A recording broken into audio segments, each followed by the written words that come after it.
Hare Krishna. Thank you for coming today morning. And before we start, I'd like to know, were any of you scheduled to come for the reincarnation course and you come instead for this course? Both. Both, okay. Okay, so there's no one who had come only for reincarnation, they have come here. Right, okay, thank you. So, I'll speak on the topic of, as mentioned, balancing forgiveness and justice in bhakti, and we will incorporate the spiritual worldview that centers on reincarnation in this. Now, when we talk about balancing, normally we have to balance when there are some opposite currents. Two people may have some opposite opinions, and then we have to balance. Okay, if we have to say play the peacemaker or the mediator, and one person has one opinion, the other person has another opinion, and we try to reconcile the two opinions. Am I audible behind? Okay. If I'm not able, you can come here ahead also. I'm not going to use the PowerPoint. So, if you want, you can come ahead. Yeah.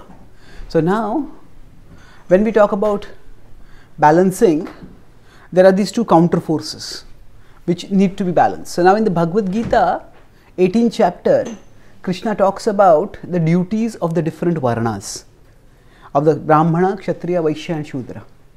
And while talking about the duty of a Brahmana, at that time he says, Kshama, Shamo damastapah shaucham, Shantirarjavamevacha, Jnanam Vijnanam Astikyam, Brahma Karma Swabhavajam, Shanti. Shanti is actually peacefulness. In the 16th chapter, Krishna also talks about similar quality where he talks about Kshama, forgiveness. So we can be peaceful when we are forgiving. So forgiving is considered to be a Brahminical virtue. And Brahmanas are expected to forgive.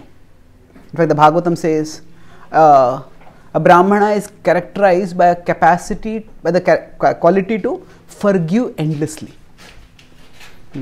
At the same time, the very next verse, Krishna talks about Kshatriyas. And there is a Teja, Dhuti, Shaucham. There he goes on and he says, Yuddhe chapyala apalayanam danam ishwara bhavascha kshatram karma swabhavajam. This is the next verse. This is 43rd verse, where 42nd talks about Shanti Kshama. That theme is there. Here it is Yuddhe Chapya Apalayanam. That when there is Yuddha, when there is fight, the Kshatriya doesn't run away from the fight. Kshatriya is fearless to get into the fight and basically to fight. So, in one sense, peace and fighting are opposites. So, a Brahmana is expected to be peaceful, and that means forgive. A Kshatriya is expected to not step down from a fight when it is required. That means that if somebody has done something wrong, and the Kshatriya has to fight to correct that. So this means according to different natures and different situations, we could say different dispositions internally and different situations or positions externally, different people are ordained to act in different ways. A Brahmana is not meant to be an administrator of society. A Brahmana is meant to be a spiritual guide, whereas the Kshatriya is meant to be an administrator of society. And broadly speaking, in the broad Vedic tradition of India, the discipline is maintained in two ways. We talk about law and order. Say in some parts of the world there are terrorists, there may be various kinds of antisocial elements who disrupt law and order. So the law and order has to be maintained. So there are two broad tools for maintaining law and order. They are called as Shastra and Shastra. Shastra is spiritual knowledge, scriptural knowledge. Shastra is weapons. So the Brahmanas use Shastra, and through sharing scriptural knowledge, they help people to understand the benefits of the right course of action and the harms of the wrong course of action. And in that way, they encourage people to choose the right path. And education is very important. Otherwise, people will not know why they should do the right thing. Without education, if there is simply regulation, then that regulation, so regulation without education seems like prohibition, like deprivation.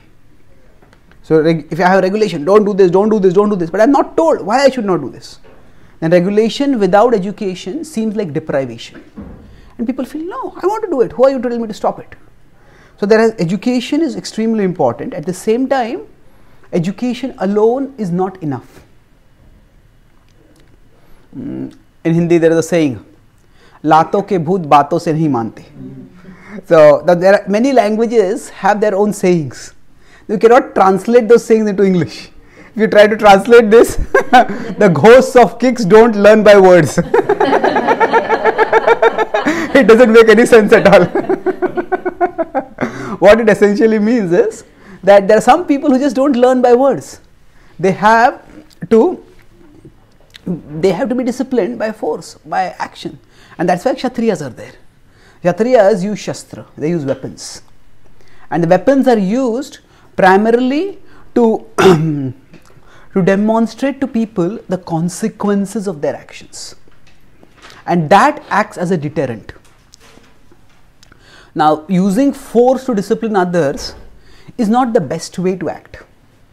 It is much better if people intelligently chose a right course of action. But the nature of the world is that deterrence is often very important. Deterrence means that if you do this, then I will be doing this, and therefore you better not do this. So, for example, it is said in the Bible, fear of God is the beginning of wisdom.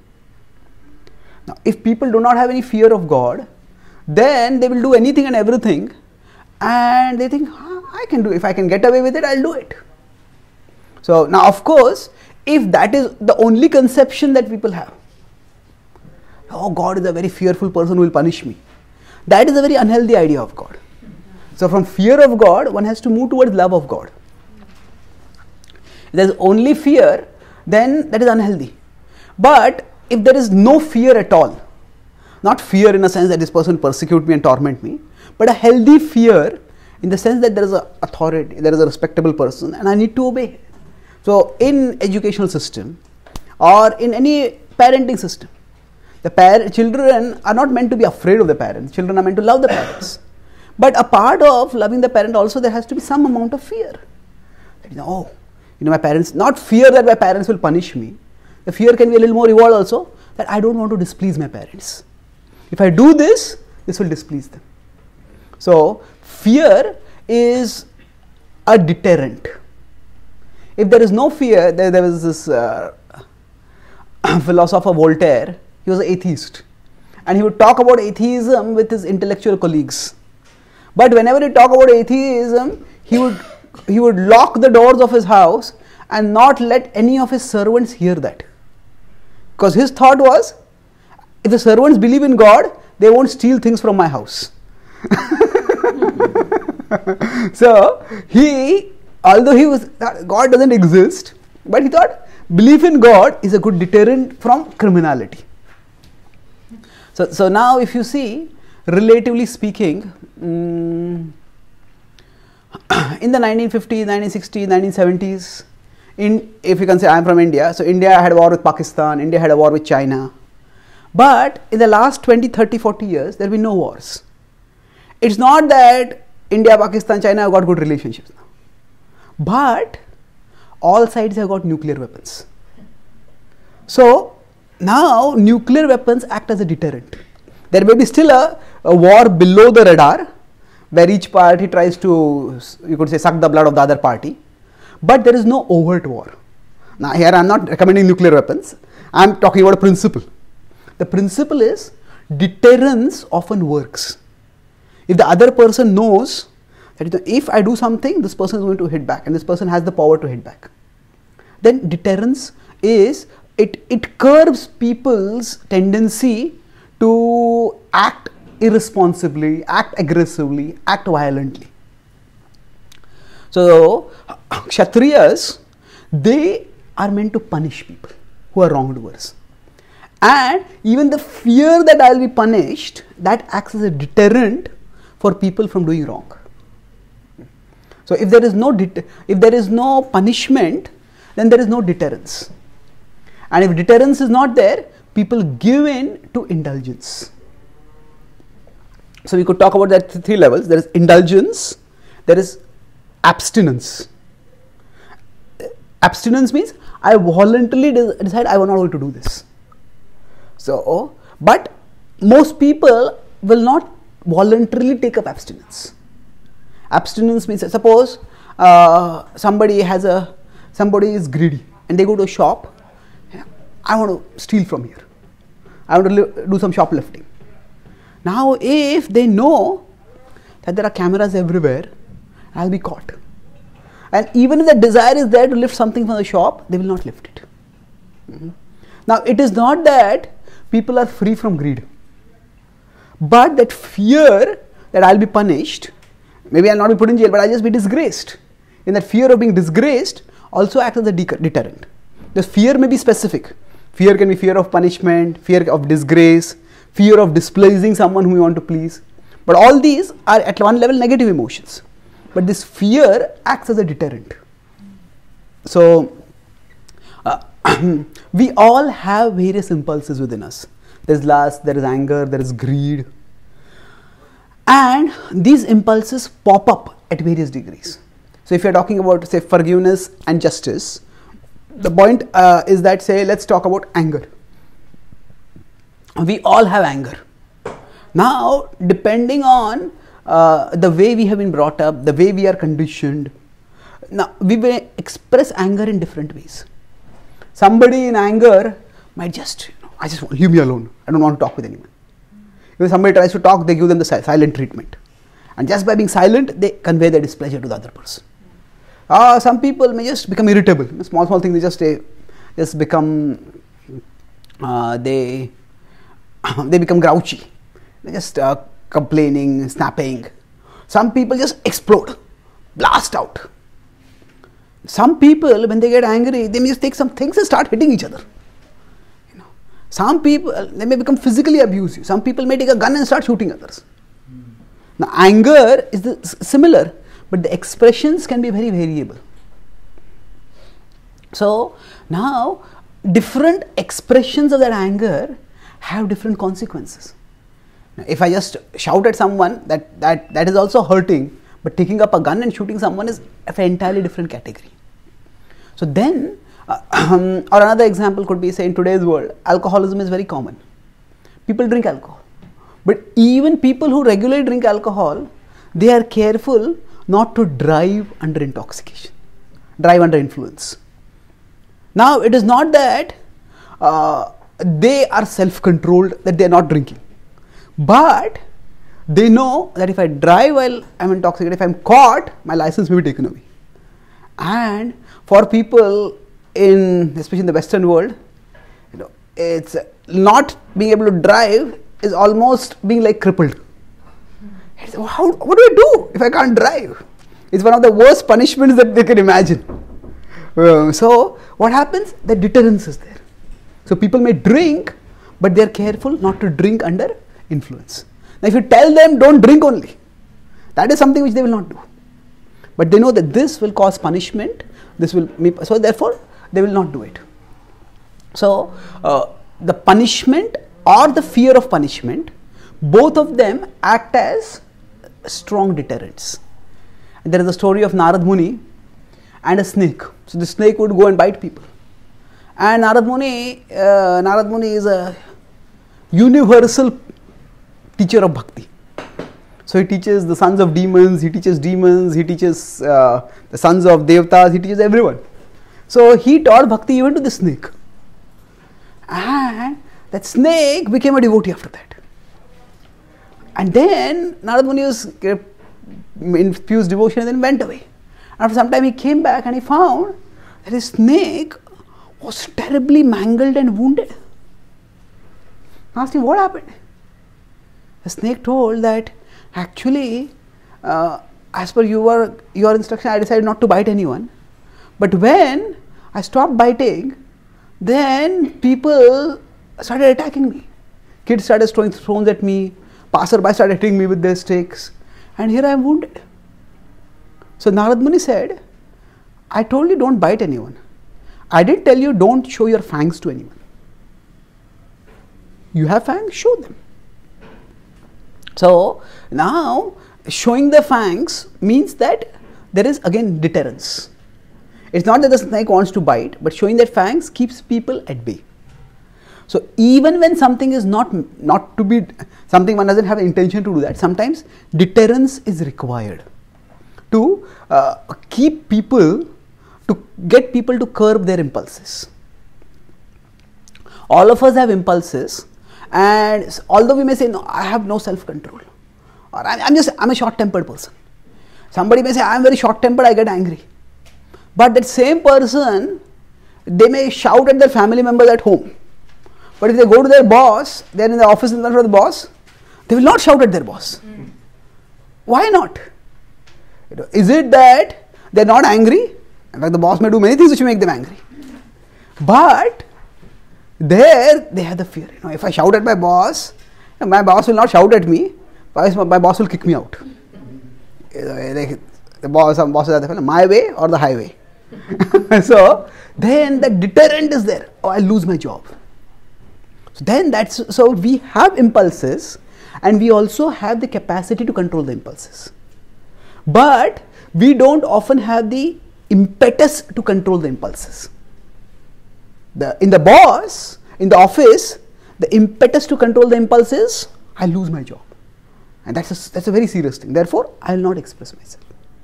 So punishment, or even the fear of punishment, gives us the impetus to control our impulses. And the best impetus is through knowledge, through spiritual knowledge. What is given through Shastra. By controlling our impulses, it is not just that we will stay out of trouble, but by controlling our impulses, we will grow spiritually. By growing spiritually, ultimately we will attain Krishna. And when we attain Krishna, there is lasting happiness over there. Yam hi navathayantete purusham purusharshabha samadukha sukham dhiram somrutattvaya kalpate. So amrutattvaya kalpate. Krishna says we will attain immortality. We will attain nectar of eternal life if we can regulate our responses. Happiness and distress comes, but we don't get carried away by it. We stay equipoised among it. So here, that means now I talked about 3 levels. I said there is indulgence, there is deterrence, there is abstinence. Now beyond this, there could be transcendence. So abstinence means I voluntarily choose not to do it. So for example, we may decide on Ekadashi I am going to fast. That is abstinence. I still feel like I still feel like eating, but I have decided to fast. That is abstinence. Or we may decide I am not going to take grains on Ekadashi. So, or somebody may decide, I don't want to indulge in myself, so I am not going to take sweets. That is deterrence. That's abstinence. But somebody has got diabetes, and they decide I am not going to take sweets. Now it's not that they have lost the desire for sweets, but still the knowledge, my diabetes will flare up and I'll get in a lot of trouble, and that trouble is not worth this. So giving up, deciding not to eat sweets because one has the fear that I'll get diabetes, that is deterrence. Or sometimes one just becomes so caught with the desire, forget the future, I'm going to do it right now. Some people say, anyway, everyone is going to die, I'm going to enjoy and die. So people just say, I don't care for the future, I just want to enjoy. So there is deterrence and there is indulgence. Deterrence means because of the fear of consequence, I don't do it. Abstinence means it's not so much the fear of the consequence of indulging, it's rather the benefit of abstaining. I focus on that. Okay, I want to become purified. I want to grow spiritually. I want to become detached from worldly things. That's why I'm not going to do this. And beyond abstinence is transcendence. When transcendence means one has gone beyond the desire itself. So if one is tasting the sweetness of Krishna's glories, then one may not feel attracted to worldly enjoyable objects at all. So ultimately, we all want to go towards transcendence. When we transcend the worldly impulses and the worldly pleasures, We are absorbed in Krishna and we are relishing joy over there. So till we get there, many of us have to practice abstinence. And who can practice abstinence? Those whose intelligence is strong enough to pursue some higher benefit, some long-term benefit. They can practice abstinence. Okay, this is something which will be good for me in the long run, so I will do it. But for those whose intelligence is not strong enough, those who can't pursue the long-term benefit, if they are to do it, they require deterrence. If you do this, this consequence is going to come. So therefore, I will not do it.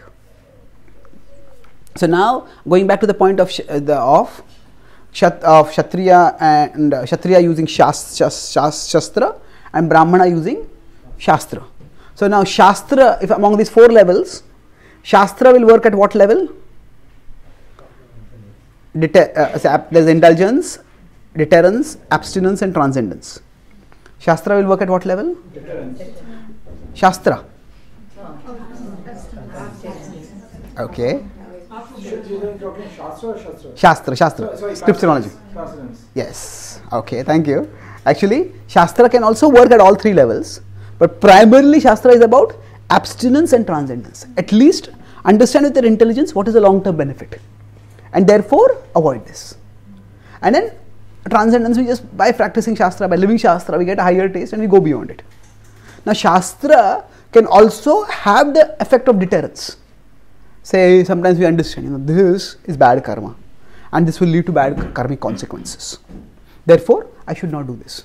But in general, in today's world, this idea that we can do bad karma and we'll get bad consequences in the future, this people don't connect with it so much. That's why even in the past Christians would preach about, if you don't surrender to Jesus, you're going to go to hell. You do sinful activities, you'll go to hell.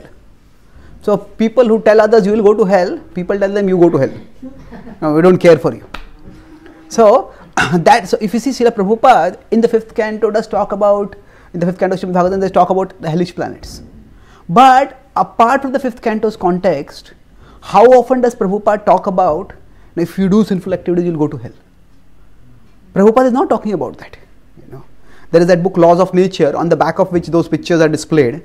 But if you see the actual book Laws of Nature, Prabhupada's stress is not on this, you do this, this will happen, you do this, this will happen. Prabhupada's focus on the knowledge. You are not the body, you are the soul. And you are meant for much higher pleasures. The bodily pleasure is so temporary, it is so external to you. You are meant for something better in life. So Prabhupada did not emphasize this whole idea of enjoyment will cause suffering. Yes, he did say that sense enjoyment leads to suffering. But the idea of hell or suffering as a deterrent, that was not the primary thrust of Prabhupada's teachings. His thrust was knowledge. You are meant for something better in life, and therefore pursue this. So, Shastra can also act as deterrent, but primarily Shastra is meant to provide us reasons for abstinence and then the path to transcendence. Tells us the path. However, like today, similarly in the past, not everybody is so thoughtful as to appreciate Shastra. If we consider that there is a cross section of 1,000 people in a society, so a rough approximation, we cannot really divide society into mathematical terms, but we could say in a cross section of 1,000 people, there will be 1 Brahmana, 9 Kshatriyas, 90 Vaishyas and 900 Shudras. Now when we are talking about Shudras, this is not by birth, it is by quality. People who are intellectual are going to be few. People who are going to managerial are also not going to be many. People who are going to mercantile are a good number. But most people are going to practically work with things. So that is just the way people are. So because the majority of the people do not always understand Shastra, so Shastra is also required. Shastra is required for disciplining those who do not accept the authority of Shastra or do not care for the authority of Shastra. So when there is punishment that is administered, or at least the fear of punishment is there, that, as I said earlier, deters people from doing wrong. Broadly speaking, we could say that the purpose of punishment is threefold. And what is the one? As one purpose of punishment I talked till now is deterrence. That that same person as well as other people can see these are the consequences going to come. So therefore, I should not do this. So deterrence is a primary purpose of scripture. Along with that, it is also, we could say, consequence. If you have done it, if somebody has caused hurt, somebody has stolen something, somebody has injured someone, then you have to get a consequence that is proportionate to the harm that you have caused. So deterrence is basically for that person to not do it again and for others to not do it. So that's why in justice, one principle is justice should not just be done, justice should be seen to be done. If justice is not seen to be done, then people will still think that I can get away with it. If I am just clever enough, I am just smart enough, then I can get away with it. So when justice is administered, then people see that this has this consequence, they become deterred for it. So at the same time, the person who has done wrong, they have to be given the consequence, by which the gravity sinks in. So as we say sometimes, one who has been burned by fire, they will not put their hand in fire again. So you tell them, don't put your hand in fire. But if they put their hand in fire, they get burned. Similarly, wrongdoing needs to be punished. And that, so deterrence is a general consequence. It generally acts for everyone in society. Consequence is specifically for the person who has caused the hurt, who has done the wrong. They need to be punished, so that they get the quantity of pain or the quantity of suffering which they have caused. And the third, we could say, is the different words for it. We could say compensation. Compensation is not generally used as compensation in terms of monetary compensation, but compensation means it is for the victim. Now, if somebody has grievously hurt someone else, and he said, no, okay, it's all right, I forgive. Well, then the grievousness of the hurt that is there, that is not taken seriously. So sometimes justice has to be done so that the person who has been victimized, they also feel, my pain is acknowledged. Otherwise, they feel, you can do whatever you want, you just offer an apology and move on. Or somebody just, you are told forgive and just move on. So when somebody has been hurt, their pain also has to be taken seriously. So to make them feel that your pain is acknowledged, and then there is compensation. Compensation may be monetary, compensation may be in other terms, whatever it is. So broadly speaking, if you see a wrongdoing happens, then there is a person who is the perpetrator, there is a person who is the victim, and there is a broader society. So deterrence is for the broader society and also for the perpetrator for future wrongdoings. The consequence is for the perpetrator, so that it drives deeper into their mind that you are not meant to do this. Can you give it here? And the compensation, Hare Krishna.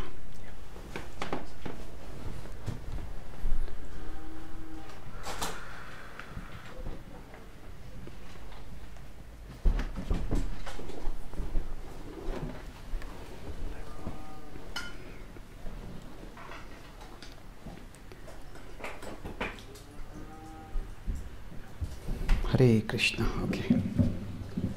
The compensation is for the person who has been victimized, the victim. These are the three broad aspects of having disciplined society. Thank you. So now, if we look at forgiveness, so justice, as I said, is required so that. So now, again, there is a difference between justice and revenge. Revenge means you hurt me, so I will hurt you back. That revenge is a very different thing. Sometimes the two can appear to be the same, but in revenge, in justice, the primary purpose is to maintain the order in society. In revenge, the idea is to get back at that person. Now, it may be that the perpetrator has to be punished to maintain order in society. But the purpose is different. The purpose of revenge is you did this to me, so I will do that to you. Whereas in justice, what you did was wrong, and this cannot be allowed in society. So we could say justice is broadly related with dharma. Dharma is that the dharmic order has to be maintained in society. The Pandavas, they fought the war not so much for revenge as for justice. They did say, because the Bhima said, you showed your thigh to Draupadi, I'll break your thigh. You use this arm to try to disrobe Draupadi, I will break your arm. He did say all that. At the same time, they were ready to put it all behind. When Krishna went as the peace messenger, they were ready to put it all behind, if things could be amicably resolved. So if they had been motivated only by revenge, then they would not even have offered a peace proposal. So in the heat of the moment, they say, I'm going to do, I'm going to hit back at you. But hitting back at the Kauravas was not their primary motive. Their primary motive was to establish dharma.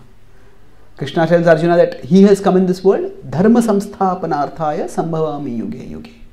And Krishna told Arjuna, you fight because you help me to establish dharma. So there is some similarity in establishing justice and doing justice and seeking revenge, in the sense that in both the wrongdoer may be punished, but the whole context and purpose are different. So often when people seek revenge, it is that they take the law in their own hands. And taking the law in their own hands, they don't go through the normal system of justice. There is what is called vigilante justice. People just become vigilante, they take up weapons, and you did this wrong, I'll kill you. So now sometimes people may do this because they feel frustrated with the system of justice. So often Bollywood movies have this theme that some very powerful person does something wrong, kills someone, violates someone, and then the hero goes through the legal system and the hero can't do anything, and the hero takes the law in his own hands and then goes and kills the wrongdoer. Now, as a dramatic action-filled story, that may have some entertainment value. But in real life, if people started taking the law in their own hands, there would be chaos. So I talked about the difference between seeking justice, which is for establishing law and order, and seeking revenge, which is simply to get back to the other person. Now, what about forgiveness? Forgiveness is where the victim says that, okay, did this, let's put it behind. I don't want any compensation, I don't want you to have any consequence. Let's put it behind you. Forgiveness is considered a virtue for a Brahmana, but it is not considered a virtue not exactly or not always for a Kshatriya. Because a Brahmana is not an administrator of society. At an individual level, if somebody has done wrong to me, I may forgive. But if that person is a serial wrongdoer and the state forgives that person, then that person is going to keep doing that wrong. And if the state forgives, then the state is going to simply enable that person to keep doing the wrong. So the individual duty may be different from the state's duty. The individual may say, okay, I don't want to get involved in this. You did this, I want to move on with my life, forget it. So that's okay. But a Kshatriya is concerned with the broader order of society, and they have to see what is the mentality of the person. If that person is going to keep doing wrong again and again and again, then they need to be punished for that. Now, this is at a broader discourse in terms of social administration. For most of us, we talk about forgiveness in the context of individual relationships. In the context of individual relationships, forgiveness is a very important virtue. Because all of us are imperfect. And because we are imperfect, so we all will commit mistakes. And if we start keeping track, you made this mistake here, you made that mistake there, you made that mistake there, and we try to get even with people for all the mistakes that they have done, then there cannot be any relationship.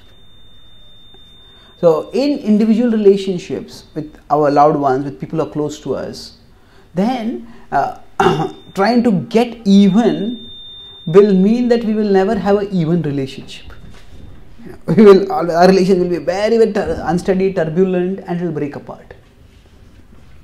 So basically, now we come to another point here. There are mistakes which are just circumstantial, conditional. Sometimes some people just forget something. Some people in the circumstance get tempted and they do something wrong. They just do some. Now this might just be conditioning. And if that is not a habitual thing, then that need not be held against them. Let's discuss two contexts over here. In the Mahabharata, in the Ramayana, Sugriva, who is exiled by his brother Vali, forms an alliance with Ram, who has also been exiled. And then Ram helps Sugriva to gain back the kingdom. So both have lost something. So Ram tells Sugriva, I'll help you gain back your kingdom, and you help me gain back Sita. So Sugriva agrees to the alliance, and then after Sugriva gets the kingdom back, at that time the rainy season starts. And at that time, the Vali is considered to be the son of Indra, and Sugriva is the son of Surya. So because Vali is being killed, so some Ramayana commentators say that Indra became very angry. And Indra became so angry that he arranged for torrential rains. Rains are always there, but the rains at that time were so excessive that he couldn't do anything. Normally, if someone loved one is lost, even if it is rain or storm, we'll still go out and search for that person. But Ram at that time couldn't do anything for 4 months, although Sita was lost, because the rains at that time were unusually, excessively torrential. So Sugriva had said that I will send monkeys and I will find Sita. But during those 4 months, even he couldn't do anything. Monkeys are meant to live in the wilderness, but even they also have their limitations. When it's raining so much, they couldn't do anything. In those 4 months, Sugriva forgot about his promise. He had been living in abstinence in the forest. Why? Because he had nothing. He was just living a Spartan life over there. He did not have any facility for indulgence. And suddenly, after living a Spartan life for many years, he came back and became the king. And then he started indulging in worldly pleasures. And he got so involved in that indulgence that he just forgot that he had a promise to keep. And the rainy season ended, and still Ram was waiting. Then nothing happened. Lakshman became angry. Ram told Lakshman about his concern. Lakshman became angry and he came into the kingdom. And when he came into the kingdom, Lakshman, when he saw how Sugriva was indulging in sensuality, he said, ingratitude is the worst of sins. You had made a promise to your friend and you forgot it. You deserve to be punished for this. But then Sugriva immediately came to his senses. And he called for his forces and he sent them, and eventually Hanuman found Sita in Lanka. So the point here is that throughout the Ramayana, thereafter, nobody reminds Sugriva, you forgot your promise. That he did forget his promise, but as soon as he remembered, he acted on it. And therefore, that was never held as a, you could say, a red mark on his profile.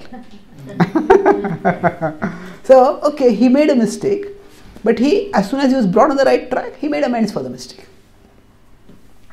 So it was not that it was he was irresponsible or he was self-centered. It was just circumstantially, he just got so much caught in the indulgence that he forgot about it.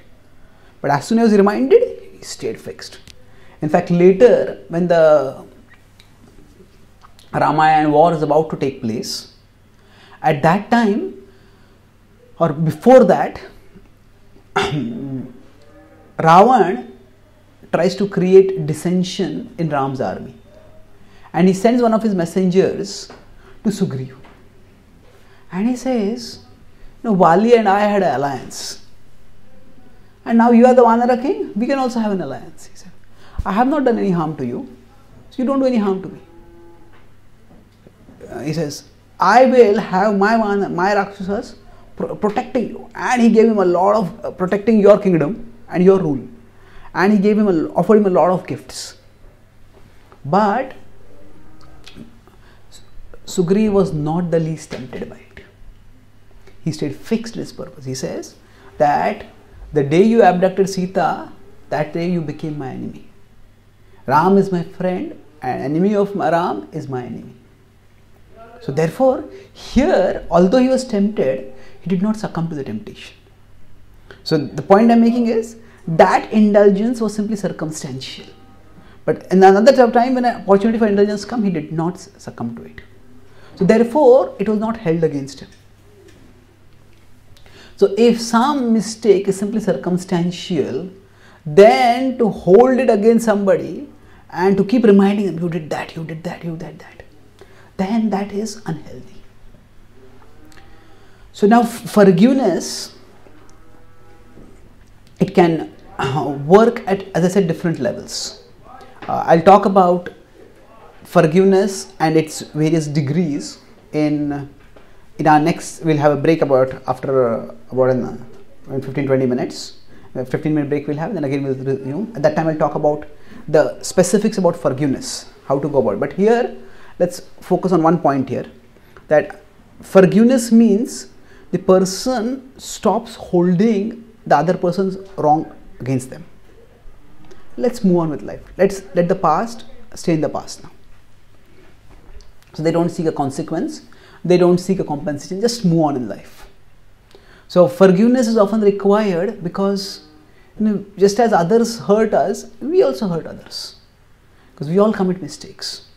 And that circumstantially we may have gone through a difficult time, and that time we just succumb to something, we indulge in something, we neglect something important. So when we forgive, at that time we ensure that small things don't become big. There are some small lapses which happen circumstantially, keep them small. There's no need to make them into a issue and keep a permanent track record of them. So when we forgive, forgiveness can be at an internal level, at an external level. Internal level means I stop resenting, I let go. And externally means I don't seek any justice, I don't seek any compensation, I don't seek any consequence. Now how does all this, so these points I'll elaborate specifically about forgiveness a little later, but how does all this apply in bhakti? I talked about Brahmana and Kshatriya, they have their duties, and Shastra are uses for regulation. But how does it all apply in bhakti? In bhakti, there are two aspects to bhakti. There is the world transcending aspect of bhakti, and there is the world encompassing aspect of bhakti. The world transcending aspect of bhakti means that actually we understand this world is temporary, we are just travelers in this world, and whatever happens in this world, it doesn't matter so much. Ultimately, our destination is eternal. So, with the world transcending aspect of bhakti, we are not so much concerned with the rights and wrongs of how things are happening in the world. In the world engaging aspect of bhakti, we recognize that bhakti is not just about going to another world. Bhakti is also about establishing the order of the Lord in this world. Because Prabhupada says, some Christians talk about going to the kingdom of God. He says, does that mean that this is not the kingdom of God? This is also the kingdom of God. But here people live in defiance of God. People live in forgetfulness of God. But this is also a place where God is meant to be glorified. Where there is the rule of dharma is meant to be there. So in the world engaging aspect of bhakti, the law and order has to be maintained. So the world transcending aspect of bhakti will focus on forgiveness. You just forget it. Don't get involved in getting things right, getting things even. Just move beyond all this towards Krishna. But the world engaging aspect of bhakti will focus more on making sure that things are right here also. So Brahmanas in general focus more on the world transcending aspect of bhakti. Kshatriyas focus more on the world engaging aspect of bhakti. Now as individuals, when we are practicing bhakti, we want to transcend the world, but at the same time we are also engaged in the world. We come to the temple to chant and hear and just forget about the world at one level. Just want to absorb ourselves in Krishna. But at another level, we come to the temple also to hear about Krishna. Also to serve Krishna practically in the world. Practically, we want to do services in the temple, we may have projects in the temple, we may have projects in the community. And this is a world engaging aspect. And so, if these two aspects get mixed up, so if we try to apply the world transcending principles to the world engaging, or the world engaging aspects to the world transcending, it won't work. Suppose once a devotee had gone on book distribution and distributed a lot of books, collected a lot of Lakshmi, and he lost it all. And when he came to the temple, he told the temple commander, okay, so I lost all the Lakshmi. He says, what? He lost it? He said, no. Krishna says, be equipoised in gain and loss. Now, when Krishna is saying be equipoised in gain and loss, that is so that you don't get carried away by worldly gain and worldly loss. But that is not a license for irresponsibility. That is, if we are serving Krishna, then it is Krishna's Lakshmi and we are meant to be careful about it. So if we misapply these two, where there's world engagement, if somebody has a practical problem,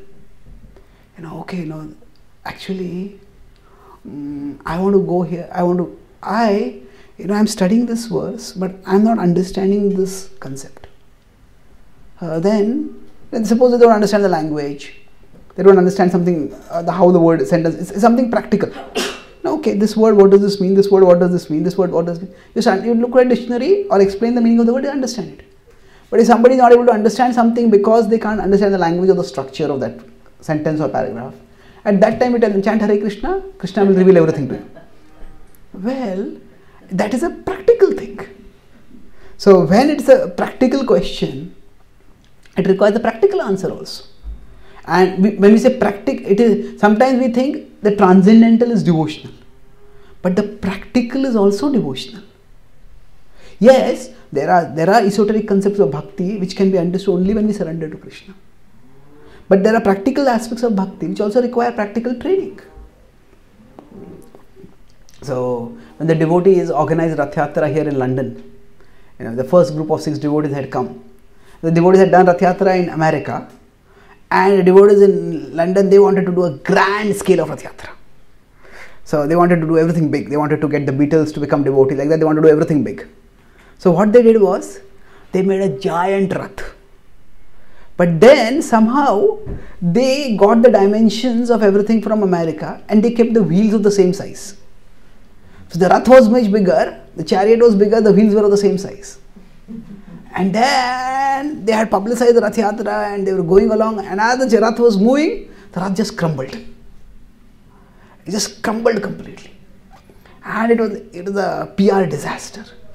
And Gurudas wrote to Srila Prabhupada, was it that this Rath Yatra festival became a disappointment because of our poor devotion? So Prabhupada said, it was not your poor devotion, it was your poor engineering.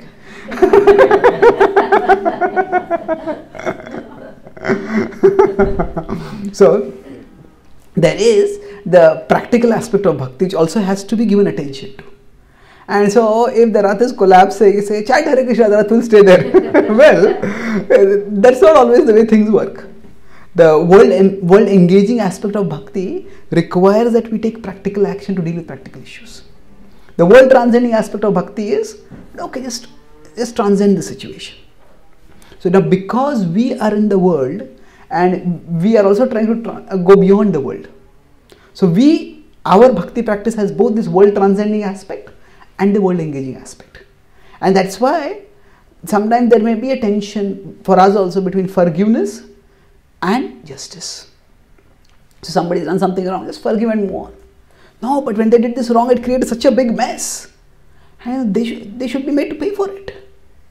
So we may seek justice over there. So how this tension is to be resolved in our life as sadhakas, and how we approach the issues of our life as well as our society within the background of bhakti, that I'll discuss in the session after the break. I'll summarize and then we can have a few questions. I spoke about balancing forgiveness and justice in bhakti. I started by talking about how forgiveness, peacefulness, forgiveness is a Brahminical virtue, and fighting and seeking justice is a Kshatriya virtue. So society is administered through Shastra by the Brahmanas, giving knowledge about what is right and wrong, and through Shastra, giving consequences for wrong by the Kshatriyas. We talked about all of us have impulses and all of us may give in to those impulses. So when we give in, there is indulgence, and different kinds of indulgences can have different consequences. So to stop people from giving into their impulses, there can be various levels. Deterrence is when fear stops us from indulging. That fear can be fear of the consequence of the suffering that we will get because of it. The fear can be the fear of that we will be disgraced in society because of it. The fear can be that our loved ones will be displaced by it. Those whom we want to serve and those who want to honor, they'll be displeased by it. There can be different levels. But so deterrence acts as a very powerful force for keeping people, for ensuring that people keep their impulses under control. Deterrence is not the best motive, but for most people it is a vital motive. And beyond that is abstinence. In deterrence, it's the fear of the consequences that stops us. But in abstinence, it is the understanding of the benefit that keeps us moving forward. And then there is transcendence, where one just goes beyond the impulse because one is getting higher joys. The impulses have been purged out of the consciousness. So normally when society is to be administered, at that time law and order is to be maintained. So that is seeking justice. Seeking revenge is where you did this, so I'll do this back to you. I'll get back to you. So that is unhealthy, seeking revenge, because people take law in their own hands. Seeking justice is required for deterrence for general society, to give consequence to the wrongdoer and to give compensation to the victim. And forgiveness means that the victim says, I don't hold it against, I don't want any compensation, I don't want any consequence. Let's put the past behind and move forwards in our life. Forgiveness can be internal in terms of just giving up the resentment and vengeful mentality. External instead of in terms of stopping the seeking of justice. So when we practice bhakti, we are serving Krishna. So serving Krishna involves the world transcending aspect as well as the world engaging aspect. And if our focus is world transcending, just forgive and move on. But if our focus is world engaging, then practical problems need practical solutions, and that may mean maintaining order and seeking justice as a part of maintaining that order. So how this tension is to be resolved, we'll discuss in the next session. Are there any questions or comments? Yes, Prabhu. Prabhu, I've always struggled with 9:30 hours in Bhagavad-gita. So when I sit in the management meetings, and it's we have to not take action but consider a case of a devotee who may have to perform one of the offense. I always try and read this verse and go for the meeting, but I still haven't really got to the purport that if when Krishna says that one who performs the most abominable action, but if he's instituted devotional service, yes, he's considered to be saintly. Now, on one hand, there's the most abominable action, and one hand is devotion service. So we know from our karma point of view, it's not a balance. The positive doesn't negate the negative. They both go together. So, can you, in light of this forgiveness, could you please express that? Good question. Yeah. So when Krishna says, Krishna says, "Api chet suduracharo bhajate mamam nibhag sadhureva samantave samyak vyavasito hi saha," in 9.30, that even if my devotee commits the most abominable activity, still, if that devotee is fixed in the determination to serve me, then they have to be considered saintly. So how do we apply this principle in management? Especially if I'm helping manage a devotee community. There are various acharyas have given different meanings of this verse. So there you could say there is the liberal meaning of the verse and there is the conservative meaning of the verse. So the most conservative meaning Jiva Goswami says is that this is simply rhetorical. That a devotee cannot be suduracharo. That if somebody is a devotee, that person cannot commit sinful activities. And this verse is meant to highlight the rhetorical case of a devotee is so glorious that the devotee is always to be considered saintly. And he's saying that it's just appearance. People may think that what he has done is wrong, but it's actually not wrong. And in line of this, Bhaktivinoda Thakur gives the example of the gopis. The gopis, when Krishna played the flute, and gopis left their homes to go to Krishna. From a moral point of view, for a woman to leave her home and go to some other man at night, that is considered terribly wrong. But the gopis, they were not wrong. They were supremely right. Because Krishna is the Patim Patinam Param Parastad. He is the Lord of all lords. So they had gone to respond to the call of Krishna. So he says, this is, so Jiva Goswami Bhaktivinoda Thakur take the line that this represents a devotee doing something which society considers to be wrong. But actually, devotee, so there is morality, there is moral, there is immoral, and there is transmoral. So transmoral is not below morality, it is above morality. The purpose of all morality is ultimately spirituality, ultimately to develop love for Krishna. So when a devotee does something wrong in the world's eyes, but they're doing it for the pleasure of Krishna and with the pure motive to please Krishna, then this devotee is to be considered saintly. So that is a conservative explanation. Now the liberal explanation is given by, say, Vishwanath Chakravarti Thakur and others. They say that actually what this means is Bhajate mam ananya bhak. That means even if the devotee commits sinful activity, the devotee doesn't think that for becoming free from the sinful activity, I have to go to some other god or I have to do some other worship. The devotee is still determined to serve Krishna. They have to understand that bhakti is adequate enough to purify me. Bhakti is adequate enough to rectify me. And Krishna is my Lord and He is going to be my Lord no matter what happens. So again, because there is a contradiction, if somebody is determined to, if somebody is bhajate mam anya bhak, with an undeviating intention, with an undeviating emotion, somebody is serving Krishna, then how can they do anything wrong? And how can they do anything grievously wrong? So here this undeviating emotion refers to the understanding that Krishna is my Lord. And this also makes sense in the context, because the series of verses in the Bhagavad-gita from 9.20 onwards till 9.33, they are actually contrasting the worship of the Devatas with the worship of Krishna.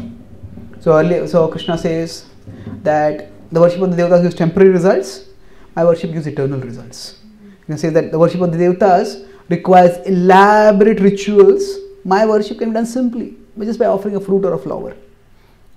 The worship of the Devatas requires ones to be sanctified and pure in terms of the practice of rituals. Whatever you are doing, you can offer to me. And the worship of the Devatas, especially the yajnas, can be done only by Brahmanas. But my bhakti can be done by everyone. So the eternality of the results, the simplicity of the worship, the universality of the opportunity to worship, and the potency to cleanse us of wrongdoings. These are the four ways in which worship of Krishna is superior to the worship of the devatas. Yeah, okay. The eternality of the result, the eternality of the result, the simplicity of the worship, the universality of the facility to worship. I mean, Striyo Vaishya Yepi Striyo Vaishya Sutras, Mami Partha Vashata Yepi Su Papa Yonaya. That even those who are low born, they can also worship me. The universality of the worship, of the facility, of the opportunity to worship, and the potency of the worship of Krishna to cleanse the heart. Those who worship the devatas, they may not get cleansed. The enjoying mentality may still be there in their hearts, and they keep going to the devatas simply to seek the fulfillment of their desires. But they don't seek purification of their desires. So in this way, the whole context is that even if a devotee, because of past conditionings, does something wrong, at that time, the devotee doesn't think, I need something outside Krishna to solve my problem. The devotee is still determined to serve Krishna, that Krishna appreciates. But then later also this Krishna says, Shipram bhavati dharmatma. Next to 9.31, soon he will become pious. So he will become dharmatma. So if somebody is sadhu is saintly, dharmatma is a religious person. A sadhu is already higher than a dharmatma. So Krishna said they should be considered saintly and they will become religious. So if they are going to become religious, then how are they to be considered saintly? Getting this contrast, saintliness is a 9.30. Krishna is saying that those who do wrong, if they are determined to serve me, they have to be considered saintly. That's 9.30. But 9.31 says that they will become purified and they will become religious souls, dharmatma.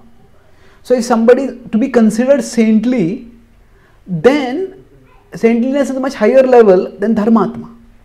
Then they are saying they will become religious. So that means Krishna is saying mantavyaha. They are to be considered saintly, not that they are saintly. The true saintly people are Titikshava Karunika Surdas Sarvadehinam Ajata Chatrava Santa Sadhava Sadhubhushana. The Bhagavatam describes those are tolerant, those are non-envious, those who are compassionate, those who are self-controlled. The qualities of the saintly are described in scripture. But here Krishna is saying it is their intention, their intention to serve Krishna, their determination to keep serving Krishna, that will make them virtuous in future. And it is by focusing on their intention that we can see their saintliness. But it is not that they are saintly, they are to be considered saintly. Mantavyaha. That means that they should not be judged wrongdoers or criminals the way the world judges them. Because they are in Krishna's circle.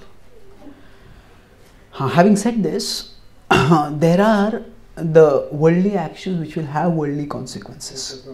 So we see that the Bhagavatam also demonstrates that. Bharat Maharaj, when he gets attached to a deer, at that time the result is that he gets a deer's body. Now it is said that if somebody even takes prasad, somebody has a little bhakti, swalpam apyasa dharmasya trayate mahato bhayat. A little practice of devotion will free one from the danger of losing a human form. Now, Bharat Maharaj had done so much devotion and yet he lost the human form. What happened to the promise of the Bhagavad-gita? Actually, we cannot take any one statement of scripture in isolation. So, both principles applied. The principle that if we become attached to something and we remember it at the time of death, that's what we will attain. That also applied because he got a deer's body. But the principle that if one has used the human form to practice spiritual life, then one will not lose the human form and thereby one will not lose the opportunity to practice spiritual life, that also applied. How? Because Bharat Maharaj got a deer's body, but he did not get deer's consciousness. Even in a deer's body, he had the consciousness of a spiritual human being. and that's why he would stay near the sages, and he would try to get spiritual vibrations over there also. So what the point I'm making is, material actions will have material consequences, and they cannot be wished away just because somebody is a devotee. And at the same time, the devotion is not to be forgotten. The Mahabharata can be understood at different levels. One level is Bhishma is a pure devotee, and everybody there is orchestrating by Krishna's will. But another level, it's understood that Bhishma, some commentators in the Mahabharata, they say that Bhishma, many of the Kauravas died. All the Kauravas who did wrong, they died.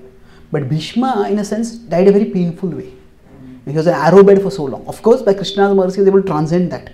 But still, the pain was there.